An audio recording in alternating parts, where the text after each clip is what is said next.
Master Iain is gonna lead that tea talk. Don't hesitate to ask questions online, and we're gonna try to reply to them.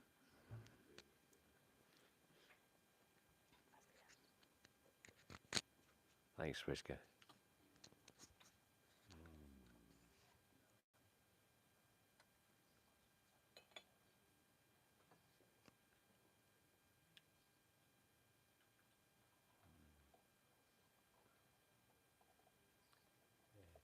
Here we go, guys.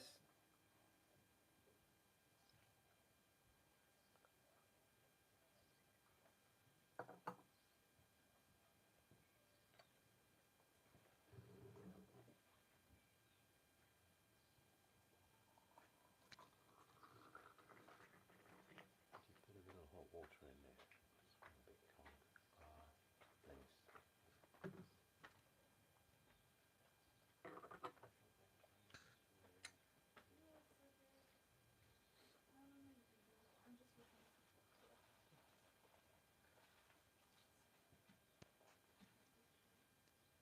Okay.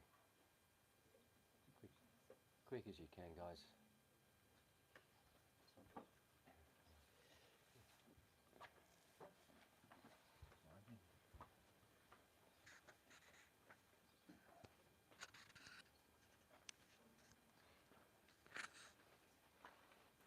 Oh, thank you, thank you.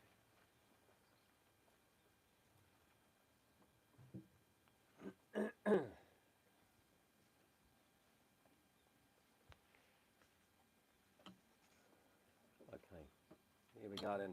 So, I think first lesson learned. We need to get ready a little bit earlier. Grab a seat, guys. Okay, so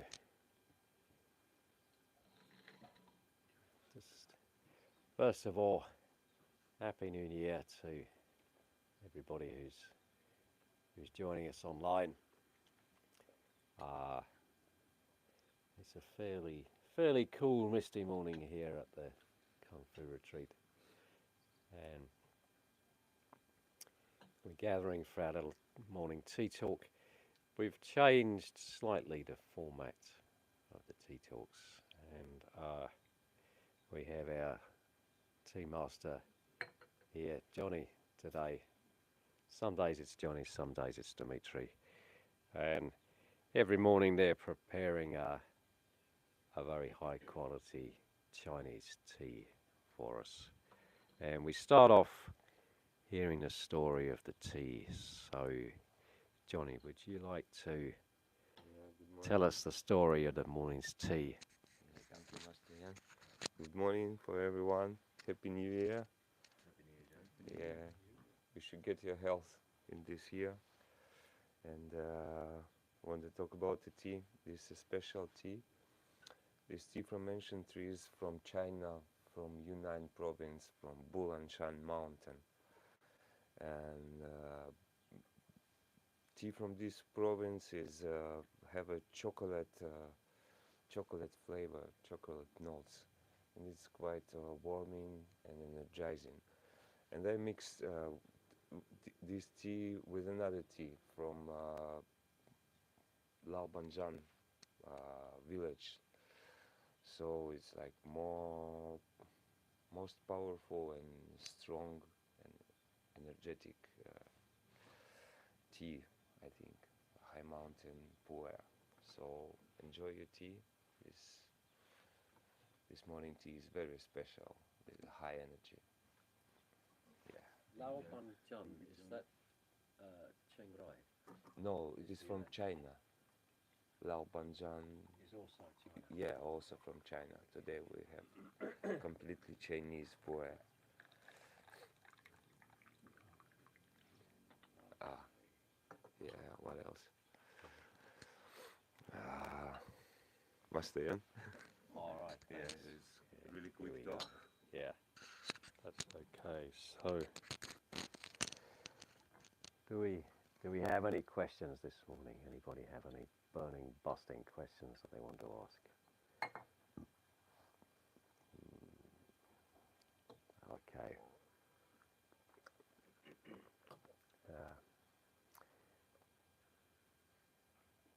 wanted to start off today talking about the whole concept of Kung Fu in a way that people don't usually mention. So I think we know that the words Kung Fu mean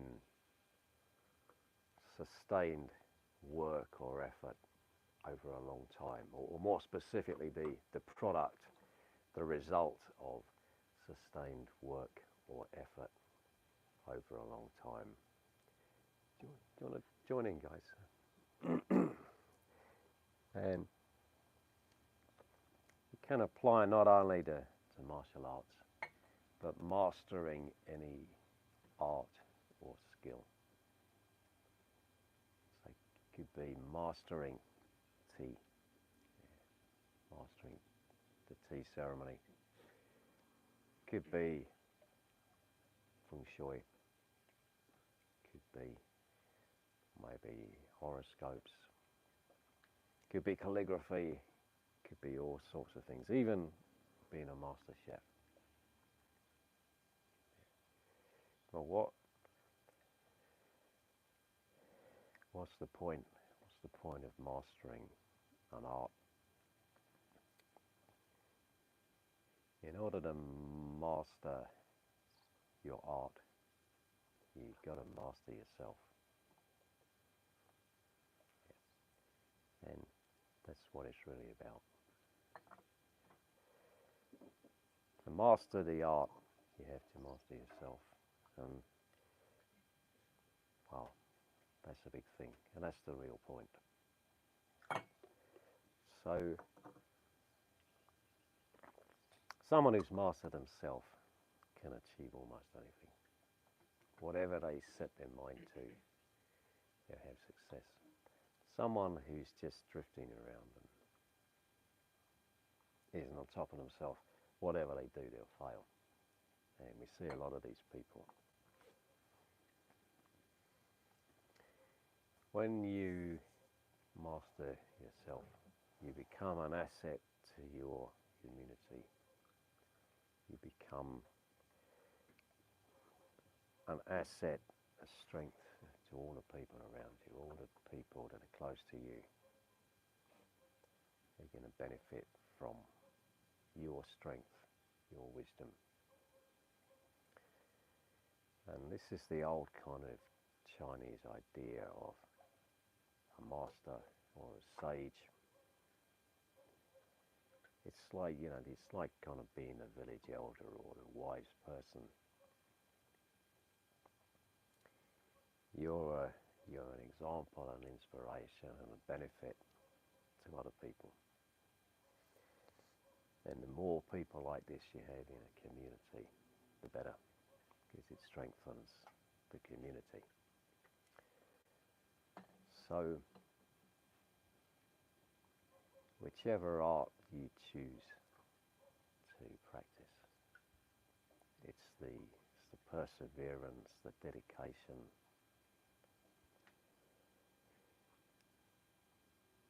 teaches you about yourself, teaches you how to master yourself. And it's kind of like that's the real point, that's the real purpose.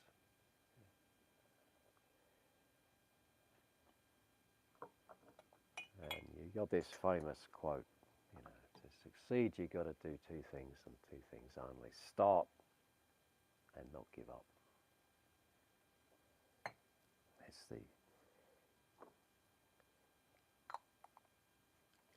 We're only really dealing with people who've started. Yeah. And then it's all about not giving up. You give up, you admit defeat. And deep down, you feel embarrassment. You feel dissatisfaction, you feel shame. Because you set out with good intentions and then you gave up. And people who keep starting something and giving up just feel worse and worse about themselves. you start and you don't give up, then you're proud of yourself for the discipline that you're displaying, for the dedication that you're displaying. Yeah. Your self-esteem rises. Yeah. Your inner strength grows, and you feel good about yourself, and that's what everybody really wants. Deep down, everybody wants to feel good about themselves. Yeah. You don't have to be better than everybody else.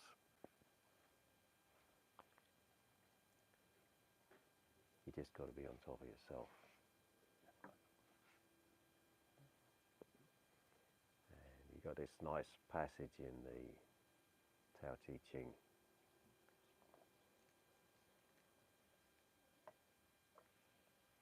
It says that knowing others is intelligence, knowing yourself is wisdom. Mastering others is strength. Mastering yourself is true power. Yeah. That's what your Kung Fu is all about. Master yourself, and then you really have power. Okay, well that's my little monologue for this morning. Yeah. Anybody got any questions? Are we getting any questions on the live stream? I'm asking right now. Yeah. How many people we got watching?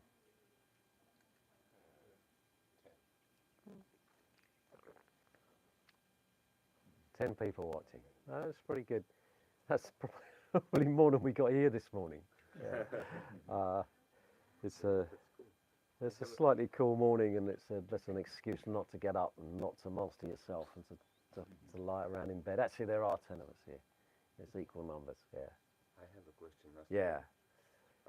Yesterday I was watching a video with Master Iain routine several times, and I noticed like he was doing different. Like I want to ask a question about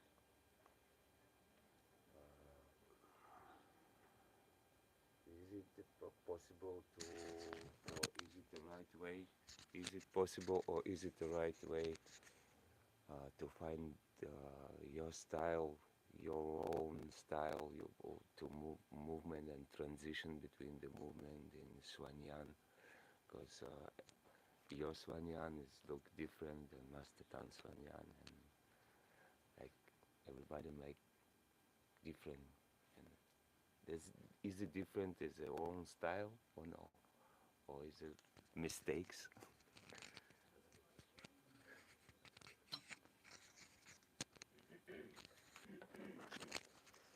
So, if we looked at all of you doing your Swan Young, you would all move differently.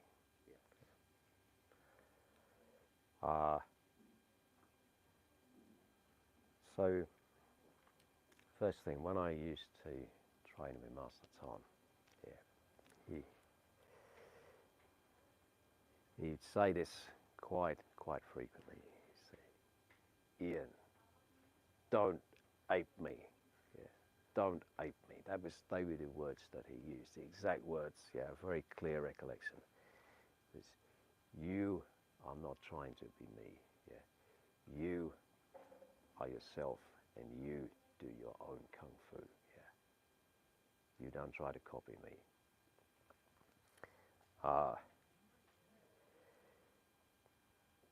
So that's what I did. Yeah, but I listened to all of his advice and acted on his advice and did what he wanted me to do. And in the end, he was very pleased with the result. Now, the next thing, I think this is interesting, and it's quite important to take note of. if you watch videos of Master Tan taken at different stages of his life, his Swan Young is completely different. Yeah. It changes a lot. The earliest one we have is 1984, and then they go right up to about 2017. And you see that his Swan Young changes a lot. And then you can say, well, what's going on there? Is it inconsistent? Does it mean that he's making a mistake in one of the videos? Yeah. And you got to think about this. You are constantly evolving. Yeah. You practice and you don't give up. Yeah. Here's the point. You never give up. You're constantly practicing. Therefore, you're constantly improving. If you're not constantly improving, something's gone wrong. If you're not constantly improving, something's definitely wrong. If you are constantly improving, then if you go back and look at what you were doing 10 years ago, of course it won't look the same. Yeah. Because you've improved. Yeah. His Swan Young changed a lot through his life for two reasons. Firstly, because he was refining things and changing things. And secondly, because as he got older and heavier, he didn't move the same way as when he was younger and thinner. Old people never move the same way as young people. You can't expect that. Yeah. The old masters, their movement is really refined. It's really quality movement. Yeah. But they don't have the energy and the flexibility that the young ones do. But the flow is different. The flow is different. Yeah, Yeah. flow The is whole energy, the whole movement is different. Yeah. So, you know, you look at say an 80-year-old master doing his kung fu, and you appreciate the skill and the practice that's gone into it. But it's not going to jump as high as a 18-year-old who's really peak fitness. Yeah. So, you know, I tried to act on Master Tan's advice and do what he told me to do. And very sure, you know, after a lifetime of always telling me it's not good enough, it's not good enough, you know, near to the end he said, yeah, now you got it. Now you've got it. And he was pleased with what I was doing. When I practice, then, you know, what am I going to do? Am I going to do the move how he did it in 1984 or 1992 or 1998 or 2015? Yeah, like I do the one that I feel is the best version. Yeah. But then taking it a bit further, you know, when you get to a high level of the art, you are expressing your character through your art. Yeah. And that way you're developing, you're honing your character through your art. So the art will display more and more of you. There'll be more of you, more of your character in there. That's what makes it an art, not a science. And therefore it will kind of diverge. So every master stamps their own character on their art. Yeah. And that's the right way to do it. Now, when you get a problem that you get people haven't even learned halfway through the routine and they already want to say, oh, I'm going to change it, I want to make it different. That's not the way. First of all, you learn the art from your teacher. And through it, you get to understand the art, you get to understand the teaching. Yeah. And you need to do that for a long time. That's why it's hard work and study over a long time. That's Kung Fu. You know, it's a big part of the Kung Fu is the relationship between the teacher and the student and the passing of the art and the interaction. But you will get to a point eventually where you're taking more and more ownership. It's becoming more and more your own art.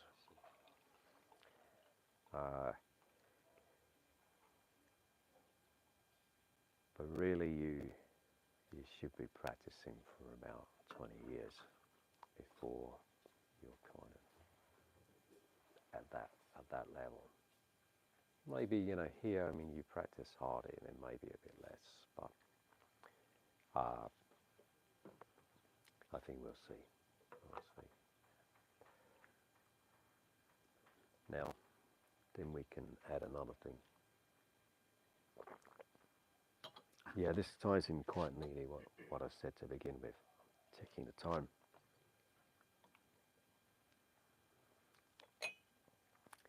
How do you know what's right and what's wrong? Oh, that's a good question, isn't it? Yeah. Whatever art we're doing, as we study the art, we study the Tao, the way. Yeah. That's how you get to understand the Tao, through studying your art. And it could just as well be tea making as Kung Fu. You can only succeed through understanding and knowing the way, the Tao. So you have to study the Tao. If your art, if what you're doing is consistent with the Tao, if it follows the Tao, the way, then it's right. If it's inconsistent with the Tao, the way, you're getting it wrong. Yeah. So you have to study the Tao way, and you have to contemplate your art and make sure that they're consistent. And if we look at an example,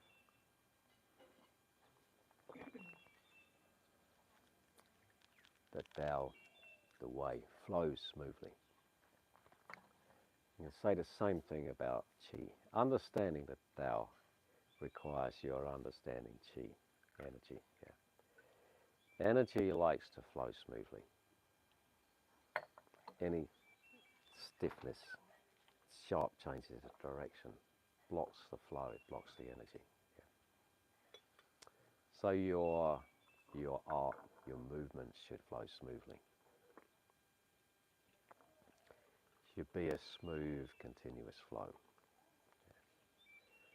Yeah. And then, okay, right, I know what I'm aiming for. I go for smooth, continuous flow. Yeah.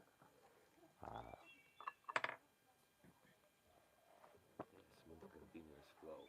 I like this, how it sounds. And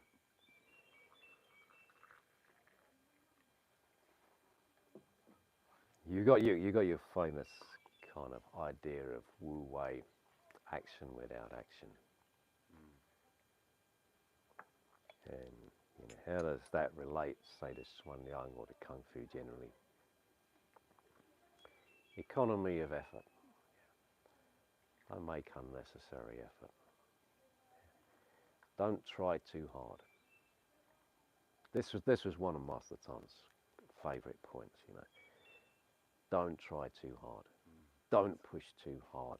It's good. Everything has to come naturally. Yeah. If it comes naturally, then it's in harmony with the Tao. Yeah.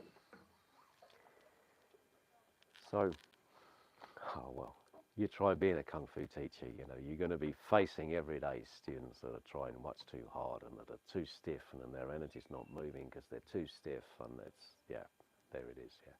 But you have to understand this and do it, yeah. This is the, okay, we always come back to the same points.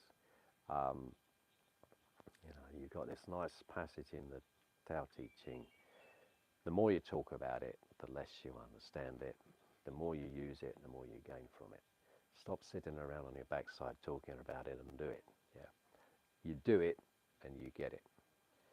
So through doing your art over and over and just relaxing, letting it flow, not straining, not pushing, not overdoing it, then you get it. And when you get it, you don't just do it when you're practicing your Kung Fu. You do it through your whole life. It becomes so ingrained in you, such a deep part of you, that you just do it without thinking about it. That's you. Your whole character has changed. Yeah. Yeah. You get that, then you're a master. Mm. Yeah. You know, when your tea making is just natural and effortless, bam, you got it. Yeah. Same, they say, it doesn't have to be Kung Fu, it could be calligraphy. You just do it and there's that master calligraphy, bam, yeah. There we go. Oh, let's check the time. How are we doing? You got 5 minutes left. How about that? Any questions on the live stream? No. How many have we got watching at the moment? 10. 12. Somewhere between 9 and 12. Oh, we've got 9 people and we got 12 people. Something slightly wrong there, isn't it? Yeah. Yes, Okay. now it's 11. No, it's 11. Now Okay. it's matched up. No, it's matched up, but I compromised at 11. They've negotiated and compromised at 11. That's still one more than we had before. I think we're doing quite well. Anything in the last 5 minutes? Maybe just if you could talk a little bit about the connection between Taoism and Kung Fu and how they're kind of not really easily separated. I think that's interesting.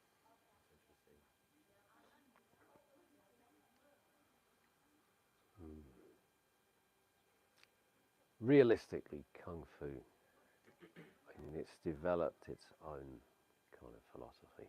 There's so much culture in Kung Fu, history, philosophy, but the kind of philosophy of Kung Fu draws from the 3 classic philosophies of China: Buddhism, Taoism, Confucianism. And Buddhism is actually arose from India, but comes to Kung Fu through Bodhidharma. Taoism and Confucianism are completely Chinese. So for the whole history of Kung Fu, the people who've been doing it have been heavily influenced by these philosophies, and over the course of 1500 years, or however long you measure it, they've just become ingrained in Kung Fu. So, I mean, the old guys who practiced this, it was just part of their culture. This Taoism was part of their culture, and it's like they didn't have to be taught about it by their Kung Fu master, because it was just so much part of the culture that everybody understood it. You know, for us, we start Kung Fu, we have to learn about these things because we haven't been brought up in that culture. Whereas for the guys that taught me, it was very different. It was just totally part of their culture.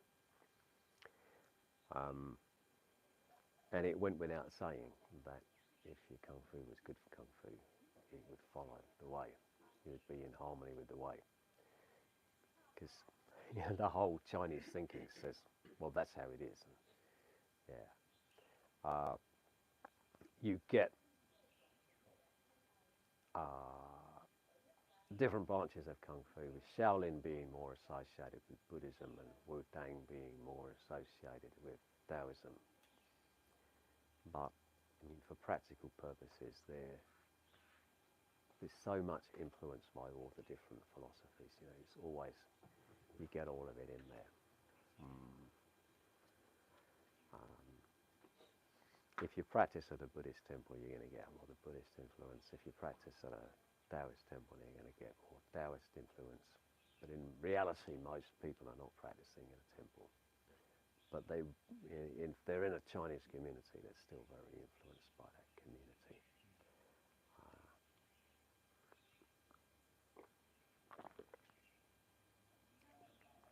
The Chinese Buddhist monk was still probably very aware of the Tao, the way, the flow.